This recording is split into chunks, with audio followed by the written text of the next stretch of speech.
Bapak Ibu, di sini saya akan menyampaikan atau sosialisasi tentang coding serta KA atau disebut dengan kecerdasan artifisial. Kalau dalam kehidupan sehari-hari kita sebut dengan AI, Artificial Intelligence. Sama itu Bapak Ibu, KA dengan AI. Pengertian coding dan kecerdasan artifisial. Coding proses menulis instruksi menggunakan bahasa pemrograman, sementara KA adalah kemampuan sistem komputer meniru cara berpikir dan belajar manusia. Contoh KA dalam kehidupan sehari-hari yang sudah pernah kita coba dan ini tidak berbayar, yaitu ada Meta AI, ada Canva, Gemini, dan ChatGPT.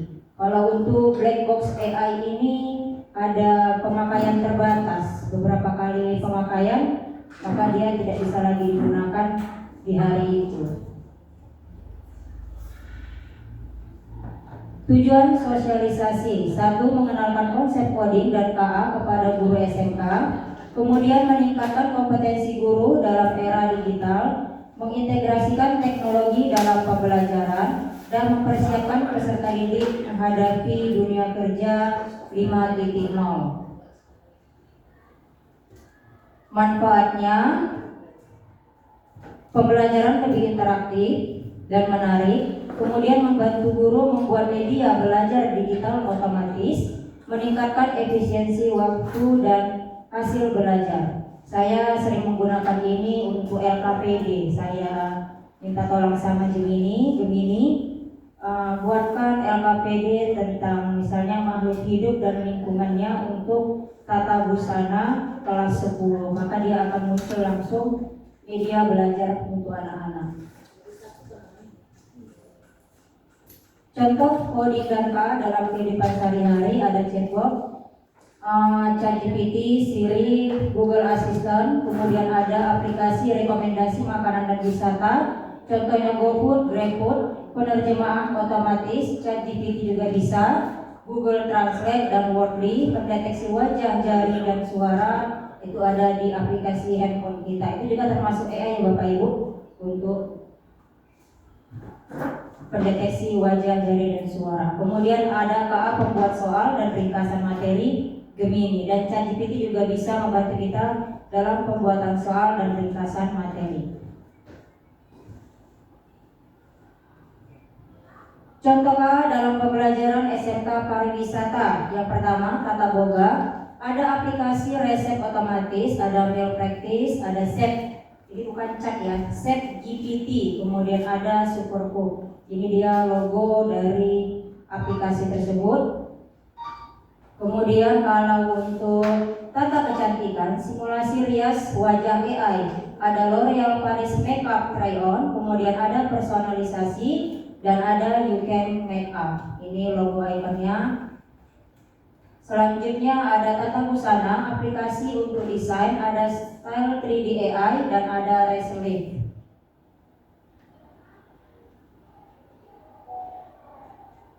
Nah, di sini saya akan mencobakan sedikit. Tadi saya bilang kita AI yang bisa membantu pembuatan LKPD.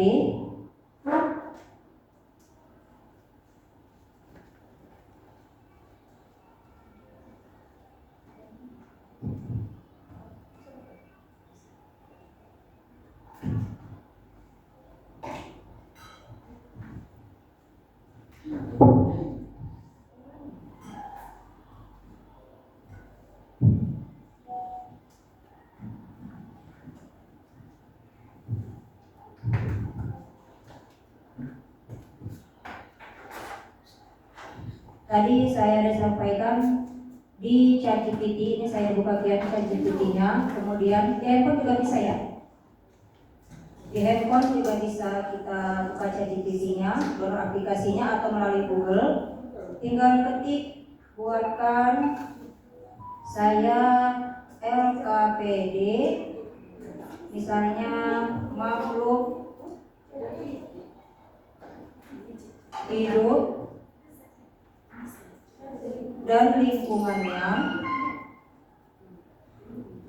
untuk kelas 10 tata busana butik.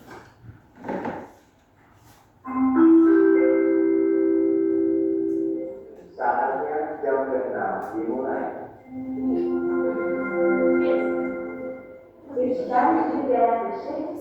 Nah ini muncul, ini saya lupa membuat mata pelajaran IPAS, jadi muncul di sini makhluk hidup dan lingkungannya itu kan termasuk mata pelajaran biologi, bisa ditambahkan sini untuk mata pelajaran IPAS. Nanti muncul, ini ada topiknya, ada kelasnya, ada alokasi waktunya,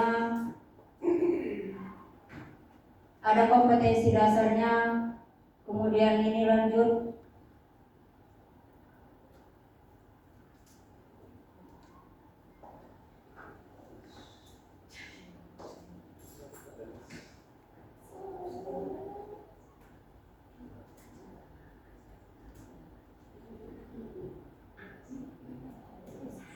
Nah ini dia soalnya untuk tata busana butik, kan beda, kita ada 3 jurusan, jadi bisa diminta sama ChatGPT untuk jurusan mana yang mau kita inginkan. Ini ada komponen biotik, makhluk hidup, dan komponen abiotik, benda hidup.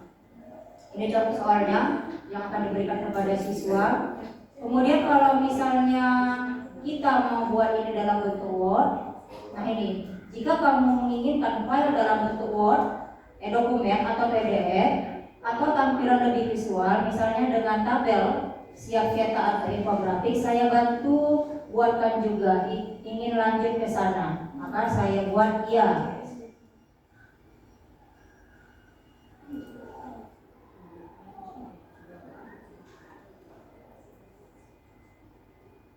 Oh ini harus disuruh login dulu ke ChatGPT. Maka kalau ini sudah login, maka akan muncul di sini nanti Word dari LKPD yang di atas tadi.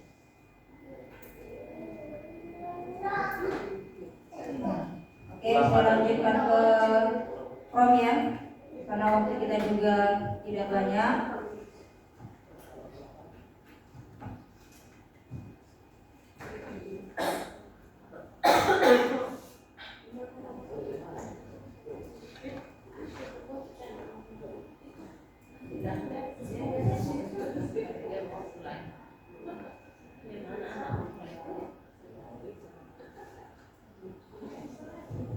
Selanjutnya ada prompt. Prompt ini adalah perintah, kalimat atau instruksi yang diberikan kepada KA agar menghasilkan jawaban sesuai keinginan. Prompt ini saya lihat sudah banyak Bapak Ibu yang mengerjakannya, seperti gambar yang diubah menjadi miniatur, atau gambar yang dibuat untuk prewed atau untuk pas foto. Ini sudah banyak digunakan oleh Bapak Ibu saya lihat. Tapi prompt ini juga bisa juga untuk buat RPP. Nanti akan RPP-nya akan disampaikan oleh kelompok PM. Jadi nanti bisa juga Bapak Ibu membuat RPP-nya itu melalui prompt atau Gemini, Meta pun bisa membantu ya, ChatGPT. Di sini ada contoh, buatkanlah RPP untuk pembelajaran tata boga kelas 10 tentang makanan tradisional, dilengkapi dengan alur tujuan pembelajaran, kompetensi dasar, materi, pendekatan, kegiatan pembelajaran, dan sumber belajar. Jadi prompt itu perintahnya harus jelas Bapak Ibu. Jangan hanya kelasnya saja yang dicantumkan di situ atau materinya saja yang dicantumkan di situ, tapi jelas apa yang mau Bapak Ibu inginkan, maka harus detail dia. Apakah Bapak Ibu ingin warnanya warna biru, atau mungkin di RPP itu harus ada gambar, harus disampaikan kepada promptnya atau aplikasinya apa yang Bapak Ibu inginkan. Tujuan dan manfaat prompt: mengarahkan KA menghasilkan output sesuai kebutuhan guru, kemudian membantu pembuatan LKPD, RPP, soal, menghemat waktu dan mendorong inovasi. Kemudian ada selanjutnya ada Python. Python adalah bahasa pemrograman. Mudah digunakan untuk membuat aplikasi, situs web, dan kecerdasan artifisial. Di sini saya tidak bisa membuat pemrograman karena di latihan kami hanya diajarkan langkah-langkahnya saja, langkah-langkah dasarnya saja, tidak sampai pembuatan aplikasi. Nanti saya akan sedikit sampaikan tentang apa yang saya terima di pelatihan coding dan KA.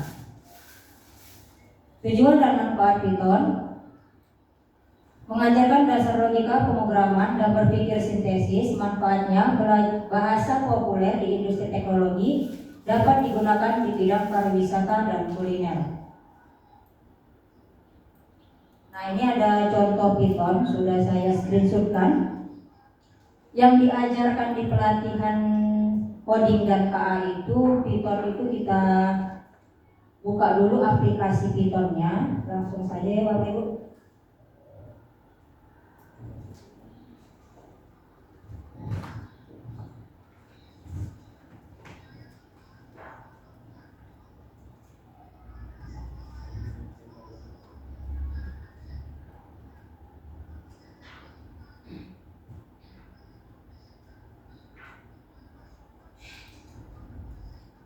Ini saya buka ChatGPT lagi. Di sini saya buatkan Python berat badan.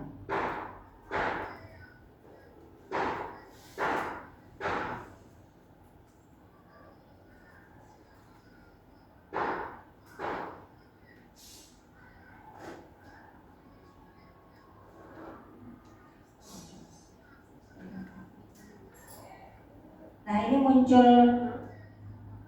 kode-kodenya.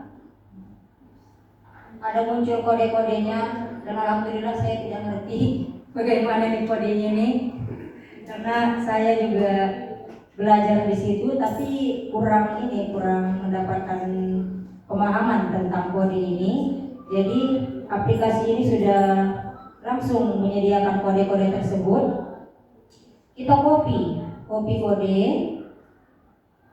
baru kita masuk ke online Python, baru kita pastekan.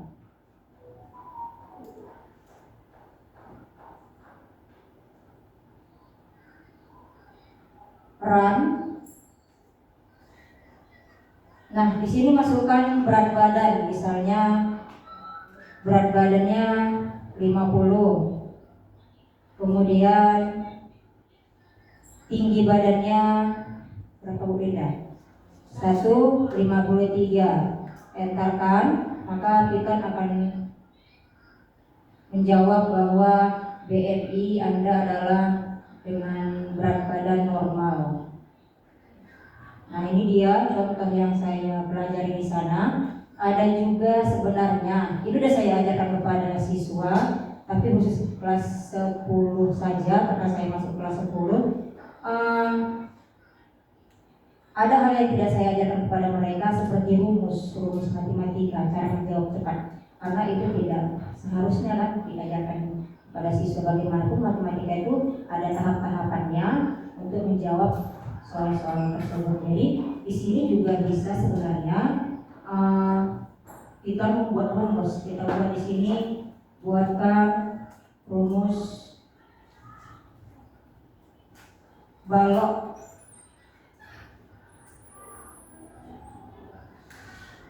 Nah, akan muncul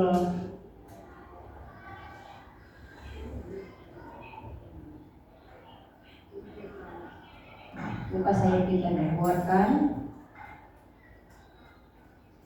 Python rumus balok.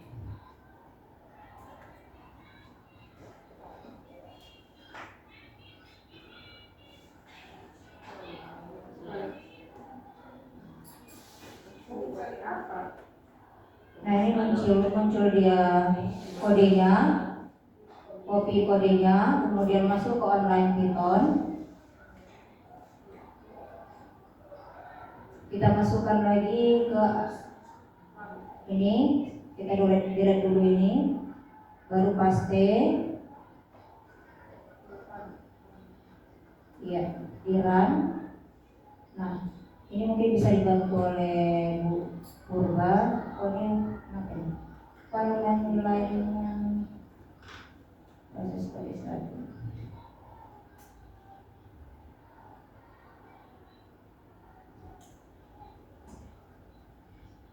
Mungkin tadi belum siap, udah saya copy.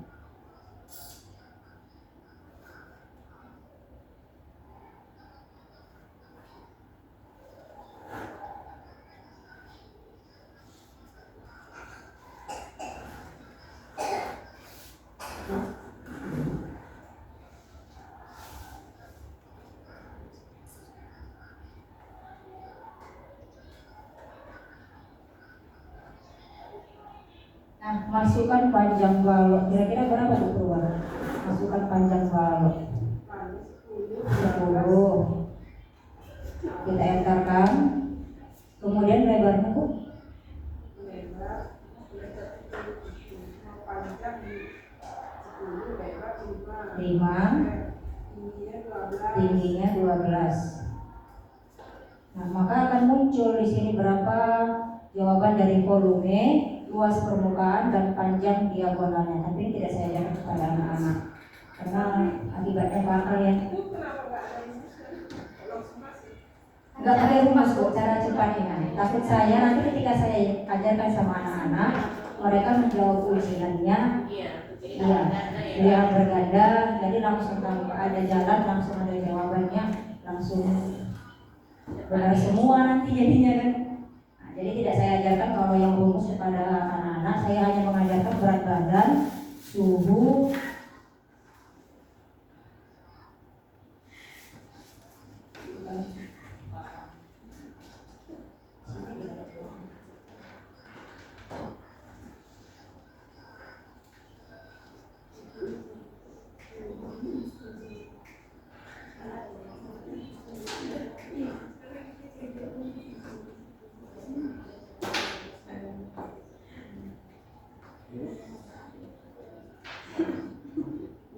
kelebihan kecerdasan artifisial membantu tugas administrasi, analisis data cepat dan akurat, ketersediaan asisten dan layanan 24 jam. Tapi ini ada paketnya. Kalau tidak ada paketnya berarti tidak tersedia juga ya kan? Kelemahannya ketergantungan pada data, kurangnya penjelasan, kemudian resiko privasi dan keamanan data, kemudian membutuhkan biaya. Jadi kelemahan saya di kelas itu ketika memberi pelajaran coding adalah masalah yang pertama paket anak-anak. Jadi saya harus menyiapkan hotspot agar pembelajaran terlaksana dengan baik. Tapi karena hotspot itu bisa dipakai sama lebih dari 10 orang, jaringan pun jadi lelet. Masalah masalah yang kedua. Masalah yang ketiga, jam pelajaran saya jam pelajaran siang, baterai anak-anak sudah minim, jadi baterai itu jadi masalah juga. Bu, nggak bisa saya gunakan handphonenya karena nanti saya menelpon orang tua saya menjemput. Ya sudahlah, yang kelompok lah kalian. Jadi begitulah kira-kira yang saya alami di lapangan. Jelas-jelas dampak pada pekerjaan dan nilai profesi kreatif, tantangannya ada kekhawatiran bahwa kemampuan AI untuk menghasilkan konten secara cepat dan murah akan mengancam mata pencarian seniman, penulis, dan desainer. Tapi saya rasa tidak terlalu terancam kalau mereka mau belajar teknologi juga, seperti yang diajarkan oleh Bu Linda kepada anak-anak setiap hari Jumat ada desainer yang menggunakan handphone yang Bu Linda. Nah, jadi balik kepada orang masing-masing mau nggak mengikuti zaman, karena zamannya sudah tidak zaman yang seperti dulu lagi. Coret-coret tidak. Ternyata sekarang coret-coret itu menggunakan digital. Solusinya peningkatan keterampilan atau upskilling. Yang kedua, fokus pada nilai tambah. Yang ketiga, advokasi dan kebijakan. Kesimpulan, coding dan KA adalah kompetensi masa depan bagi guru dan siswa SMK. Dengan prompt dan Python, guru dapat menciptakan pembelajaran kreatif dan SMK perlu beradaptasi dengan teknologi digital.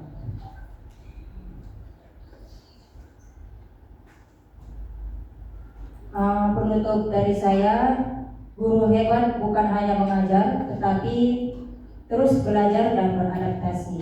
Mari wujudkan pembelajaran berbasis teknologi di SMK Negeri 3 Rantau Utara. Sebelumnya ini yang saya tampilkan ini adalah saya tuliskan ke ChatGPT. buatkan sosialisasi coding dan KA kepada guru, maka dia akan munculkan ini dalam bentuk PPT. Kurang lebih 2 menit selesai. Tapi begitupun saya harus literasi ulang apa yang salah atau apa yang kurang, apa yang perlu ditambahkan, maka akan saya tambahkan di situ. Oke, terima kasih Bapak Ibu. Saya kembalikan kepada moderator.